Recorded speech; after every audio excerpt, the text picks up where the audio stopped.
as an ambassador of Hungary to the United Kingdom between 2011-2014. He is going to be in conversation about innovation with my colleague and news editor, Devika Chopra. Round of applause, everyone.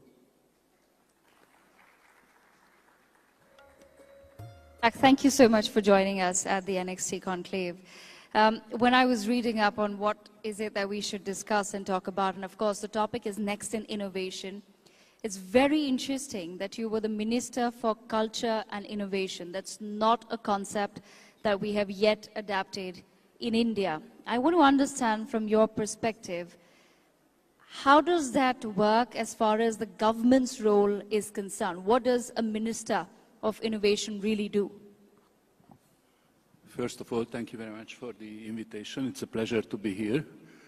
Congratulations for this conference and best wishes for the future. My ministry was called Culture and Innovation Ministry. But in fact, I had many more functions. For example, family policies belonged to the ministry. University systems, research institutions belong there, and even vocational training. And I tell you why. Because in Hungary, when we talk about culture, we are talking about our way of life. It's not just pictures on the wall or music or art. But culture is passed on to the next generation through the families. Obviously, we have the schools, the churches, but predominantly it's the family. So the culture and the family should be hand in hand.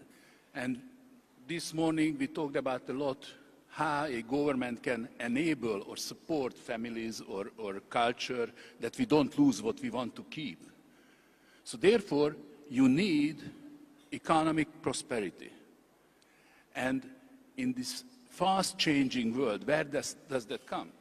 From the education, from universities, where from the young people can go to corporate life, research life, university life, because through those people, through the elite, can the resources and the assets of a country be mobilized, and therefore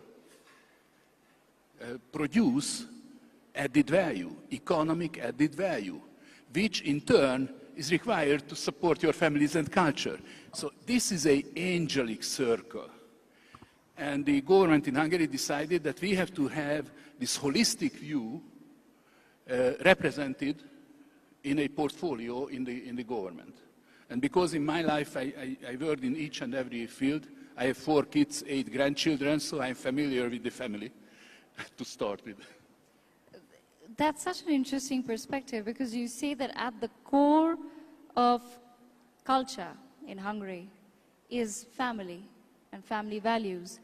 And basis that comes the idea that innovation is critical, because that will lead to economic prosperity, which in turn helps and supports families across Hungary. That's such a brilliant concept, you know, and you've put it out so simply for our audiences to understand.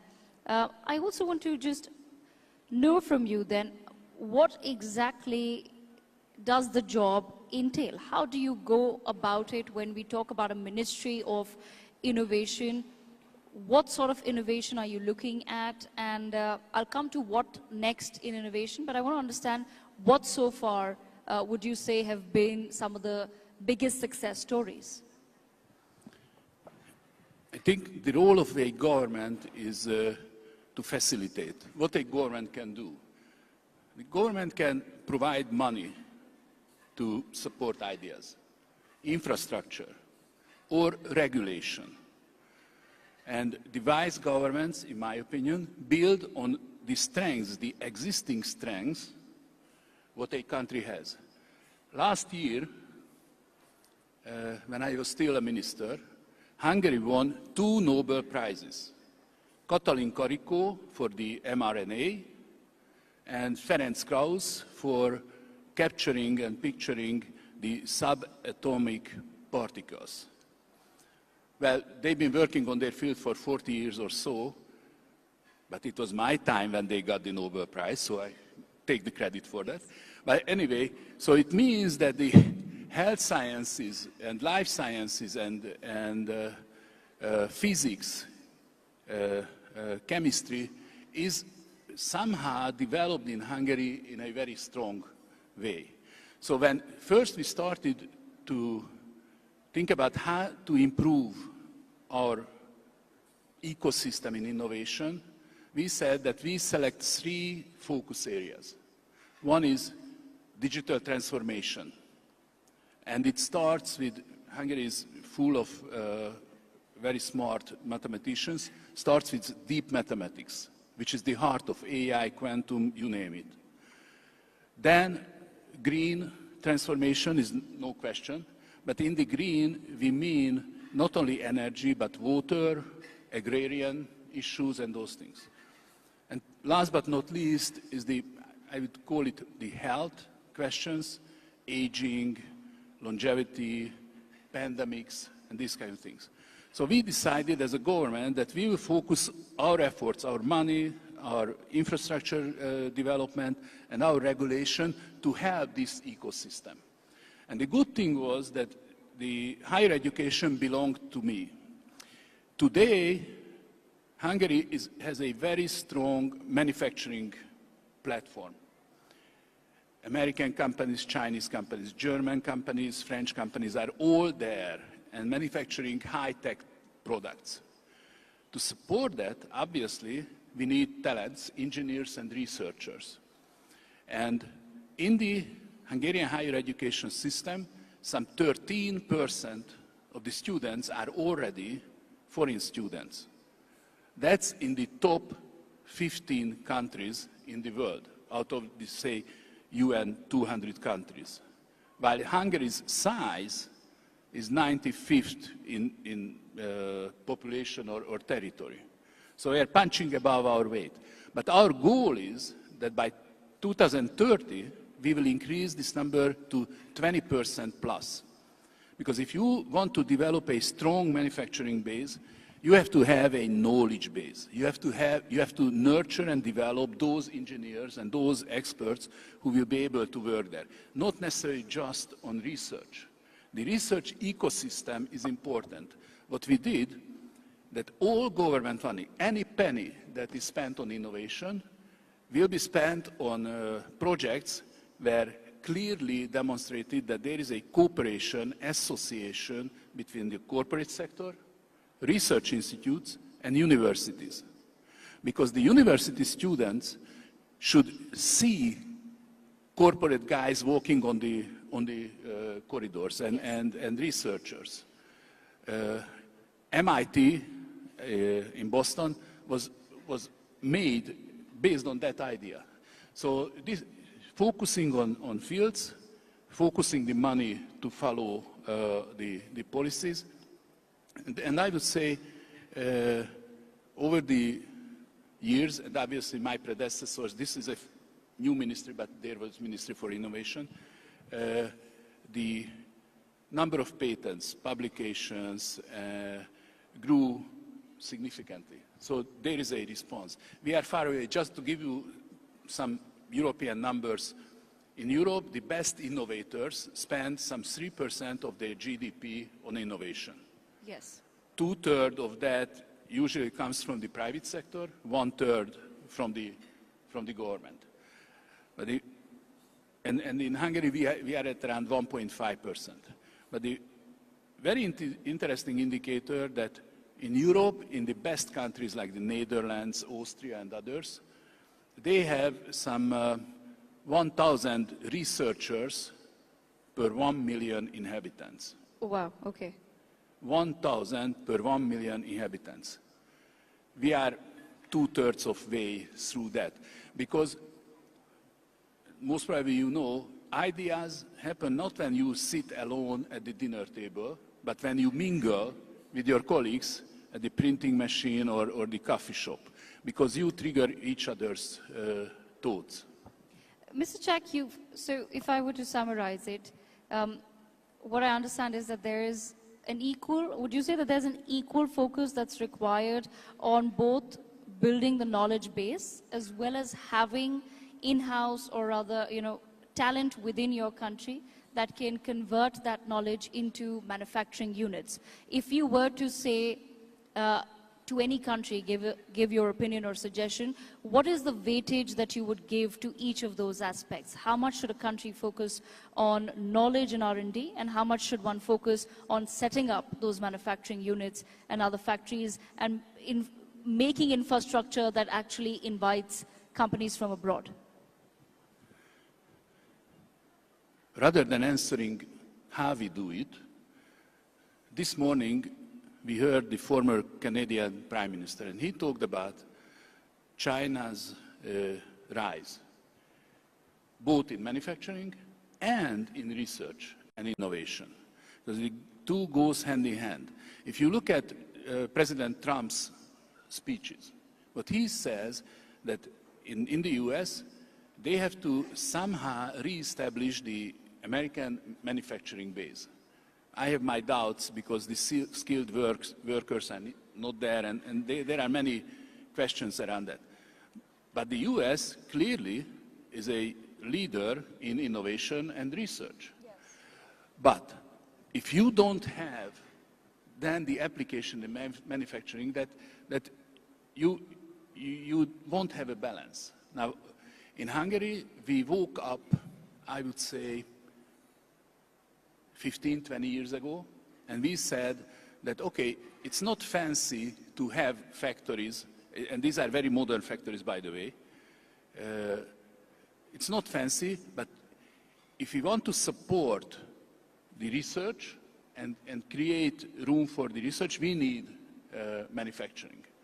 And we started inviting manufacturing corporations.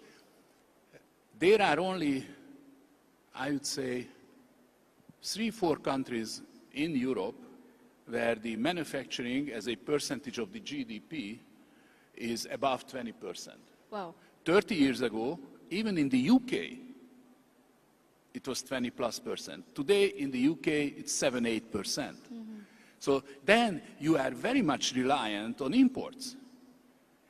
And think about the pandemic or any disruption in the global value chains.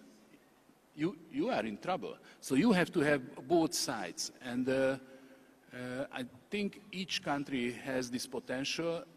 I would say the most important is that while politicians create this manufacturing base, in parallel, you have to create the ecosystem that nurtures potential new talents.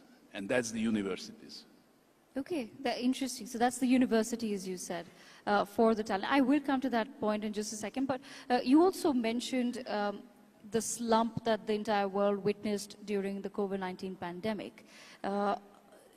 In a way, all of humanity was together fighting that pandemic. I want to understand from your perspective, you raised an important statistic about manufacturing as part of as percentage of the GDP, and how it was 20+% many years back. However, it's come down.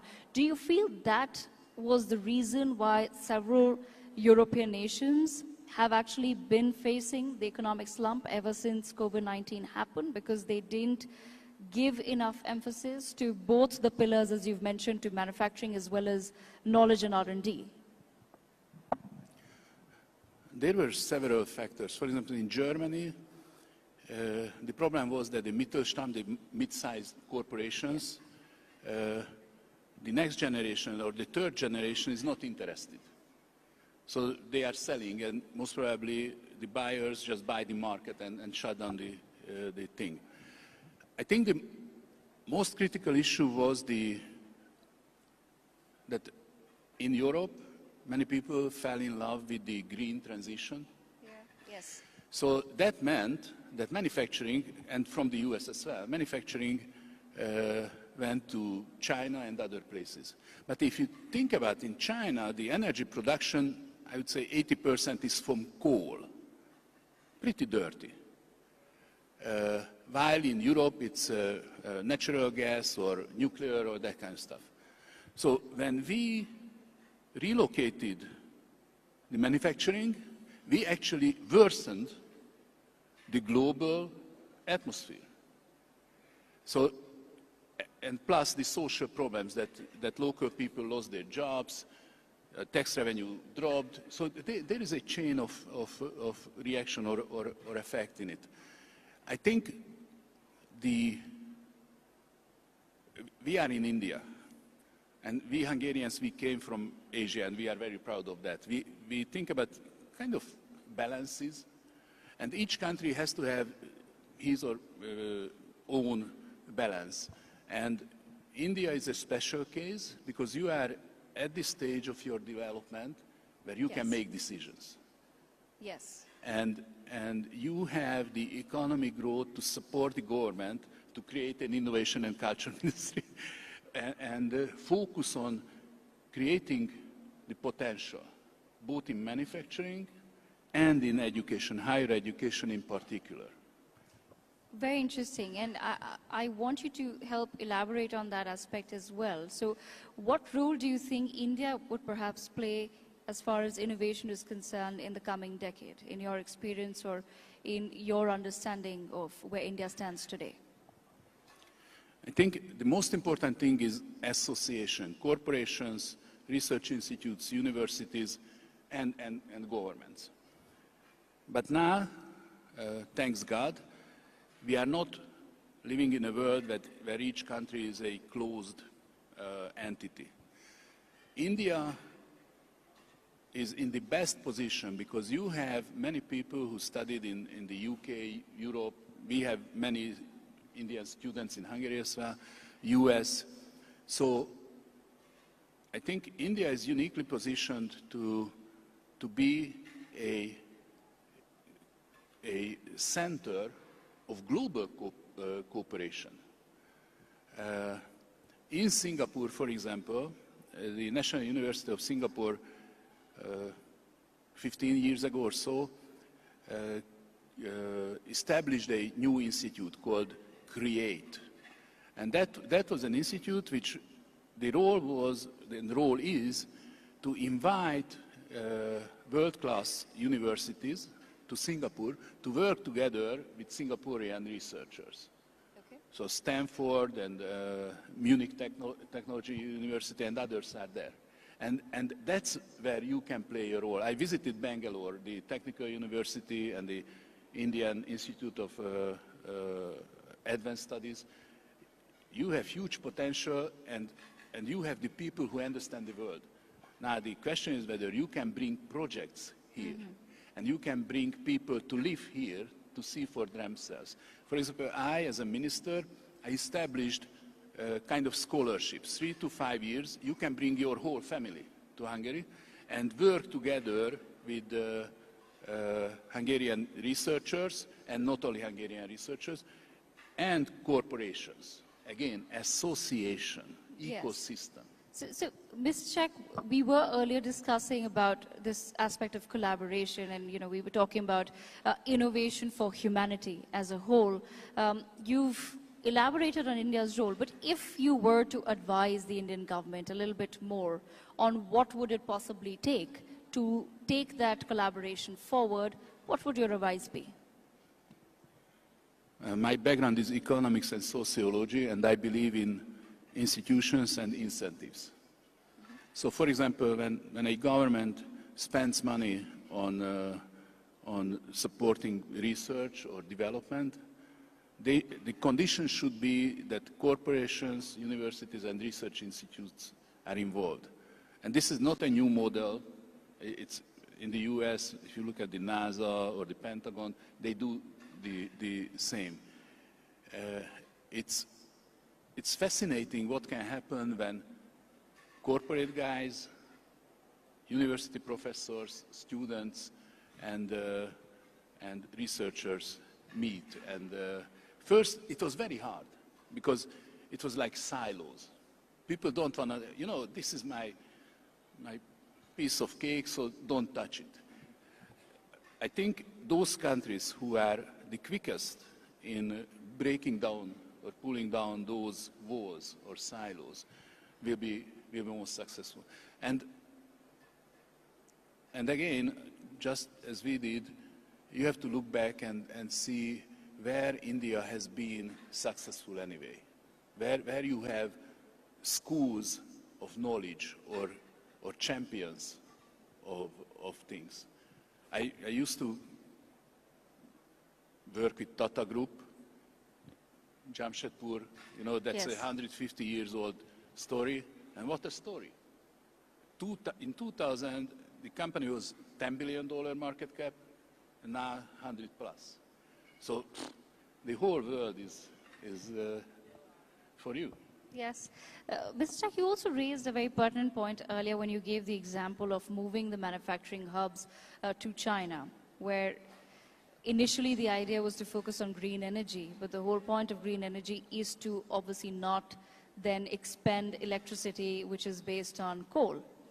How does then the world, or how does Hungary perhaps strike the balance between in this sort of a situation where you definitely want to innovate, but you end up in a situation where the innovation, as you mentioned, could possibly be hampering the world more? How does one strike that balance? I don't think that there is an answer for that, because luckily these developments happen based upon the actions of many countries and many people.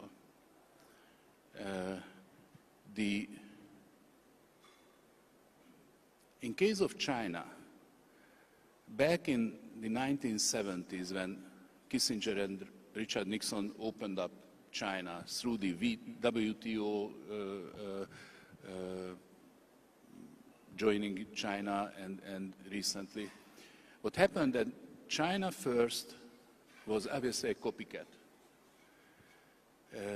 And then, as they successfully elevated the poor parts of this society, there was a growing domestic demand. And by size, it was very lucrative. So therefore, Chinese entrepreneurs started producing in the digital sphere to the cars and anything in between.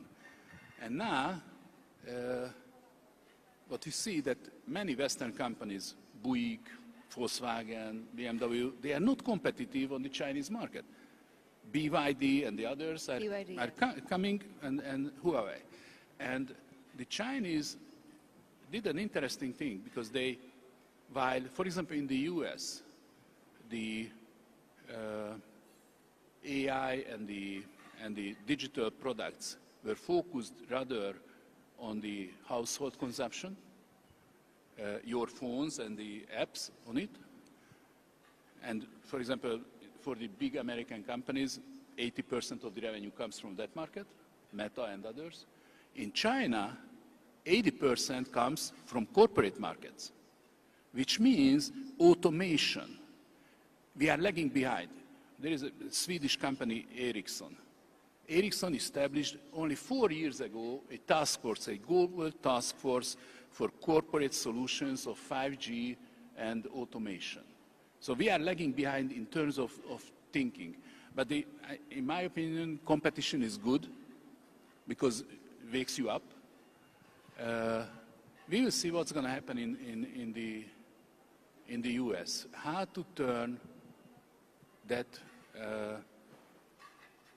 country a place where the FDI is coming in rather than going out. And in that sense, Asia, India, Indonesia, Philippines, Vietnam, these countries are, I think, will show their teeth in this competition. At this stage, Vietnam and other places, Thailand, they accommodate Chinese investment to pass by the American sanctions, but that means that the knowledge will be there. The wage will be earned by people. That means that they will have demand. And there is a much wider question behind your question, and I don't think that we want to go into that, but back in the 80s and the 90s, in Western Europe and in the US, there was a overwhelming agreement that market economy and democracy should go hand in hand and cannot go separately. The last 40 years of history shows differently.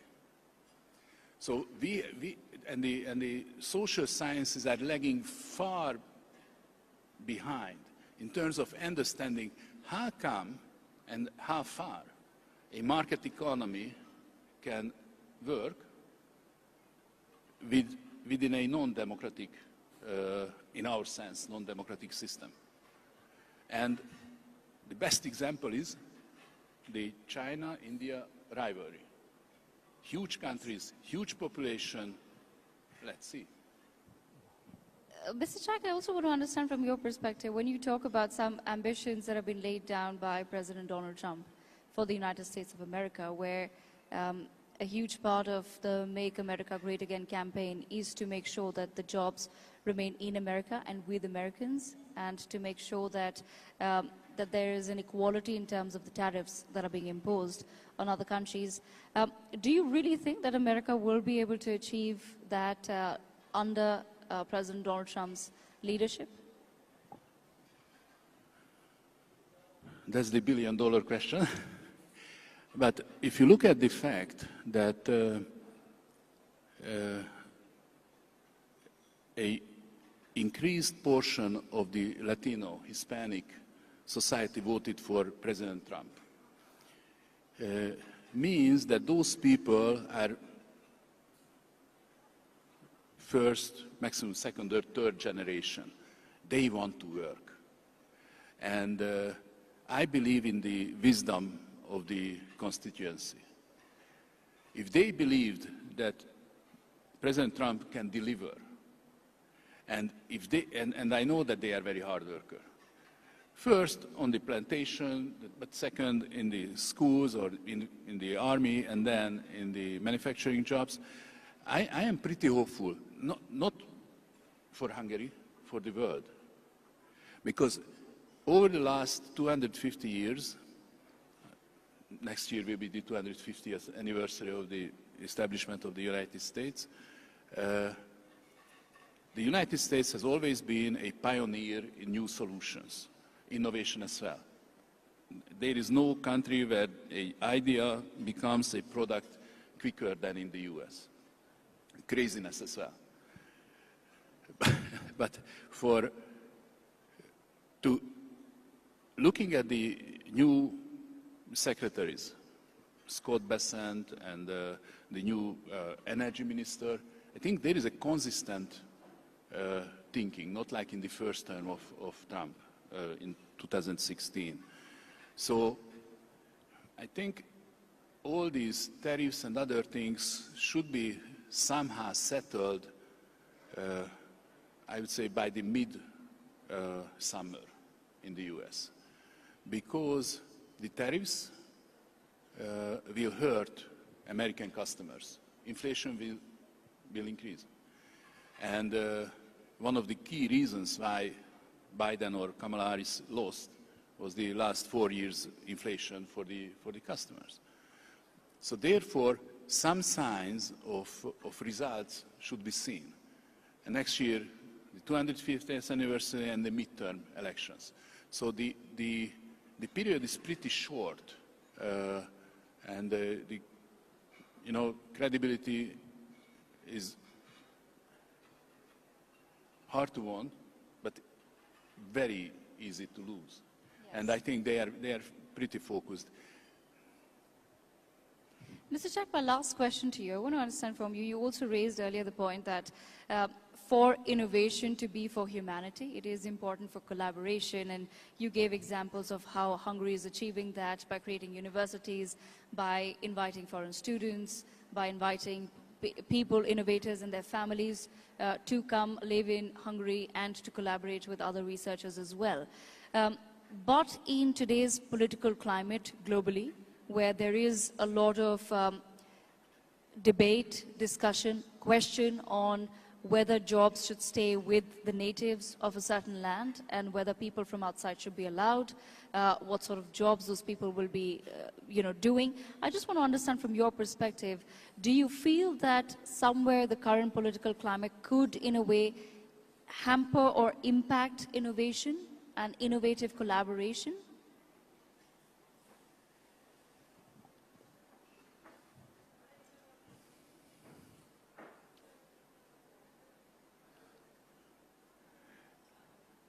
I would say at the top notch of research, I don't really see problems in international cooperation and, exchange of people.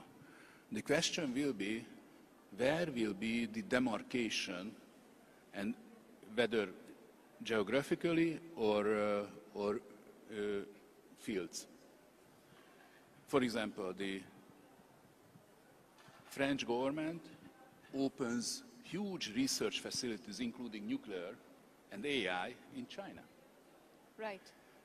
Americans don't like it. But the Americans don't like many things. For example, they don't like India importing oil from Russia.